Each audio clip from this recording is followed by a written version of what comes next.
ఎర్రచందనానికి ఎందుకంత విలువ మీకు తెలుసా? పూర్వం చిన్నపిల్లలు ఆడుకోవడానికి ఎర్రచందనంతో చేసిన చెక్క బొమ్మలు ఇచ్చేవారు.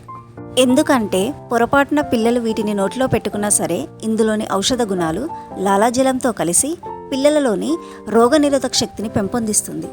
ఎర్రచందనంతో చేసిన రోకలి ధాన్యాది దినుసులను దంచి దానిలోని సారాన్ని అందులోకి చేర్చి అమోఘమైన రుచితో పాటు ఆహారాన్ని అమృతమయం చేస్తుంది.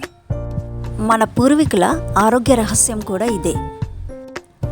అంతేకాదు ఎన్నో రకాల రోగాలను నయం చేయడానికి తయారు చేసే మందులలో దీనిని ఉపయోగిస్తున్నారు.